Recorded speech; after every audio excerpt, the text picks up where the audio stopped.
جیسے کہ کل 15ویں رات ہے نا شب برات، تو پٹھانوں میں بلوچوں میں مشہور ہے کہ اس شب برات میں اچھا کھانا بناؤ، اس لیے کہ مردوں کی روحیں آتی ہیں۔ ایسا نہیں آپ کا تو مجھے پتا نہیں، ہمارے بلوچوں میں اس طرح، میں اپنے بلوچوں کی بات کروں گا، سندھیوں کی بات کروں گا، آپ کے پٹھانوں کا کوئی معلوم نہیں۔ مردوں کی روحیں آتی ہے، اچھا کھانا بناؤ۔ سب سے بڑا مردہ مسجد کا امام اور خطیب، وہ ضرور پہنچے گا انشاءاللہ۔ سب سے بڑا مردہ وہی۔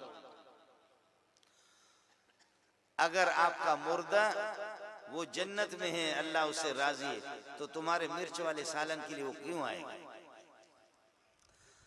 اور اگر وہ بے غیرت جہنم میں ہے، اللہ اس سے ناراض ہے، اس کو چھٹی کون دے گا کہ تمہارے پاس آ جائے؟ سمجھ میں نہیں ہے؟ مزہ ہے مولود کا۔ 360 دن ہے پورے سال کے اندر، کبھی عبد القادر جیلانی پیدا ہوا ہے، فلاں تاریخ پہ انتقال ہوا ہے، حضرت ابراہیم ادہم وہ فلاں تاریخ پہ پیدا ہوا، فلاں تاریخ پہ انتقال ہو گیا، فلاں صحابی فلاں تاریخ پہ پیدا ہوا، فلاں پہ انتقال ہو گیا، فلاں بزرگ اتنے زیادہ ہے کہ ماشاءاللہ ہر دن کوئی نہ کوئی بزرگ، اس تاریخ میں کروڑوں بزرگ گزر چکے، اللہ کوئی بزرگ پیدا ہوا کسی دن کوئی، تو الحمدللہ پورے سال میں 5 انگلیاں گھی میں اور سر کڑھائی میں۔ مولوی کیا الحمدللہ سب کچھ اللہ آپ کا بھلا کرے، اس کا بھلا ہے وہ کھاتا ہے۔ ہم سامعین، مولانا منظور مینگل صاحب دامت برکاتہم العالیہ نے، جو کہ ان کا مزاج تمام سامعین کو معلوم ہے کہ وہ ایک مذاقی اور مزاح کرنے والا عالم دین ہے، شیخ الحدیث بھی ہے، جو کہ سچ اور مذاق پر مبنی ہوتا ہے، نہ کہ کسی کے دل آزاری پر۔ تو اب مسئلہ یہ ہے، اس پر تبصرہ کرتے ہیں۔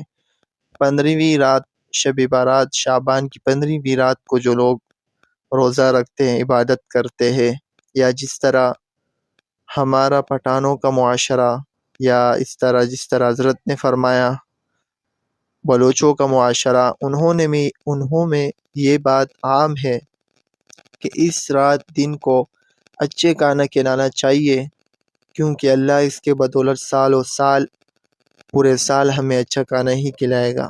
لیکن یہ ایک معروف اور مشہور ہے، ہر مشہور بات دین کا حصہ نہیں ہوتی، تو اس لیے کہ یہ بات کہ اچھا کھانا کھلانا یہ دین کا حصہ ہے یا اس کو عبادت سمجھنا، یہ غلط ہے۔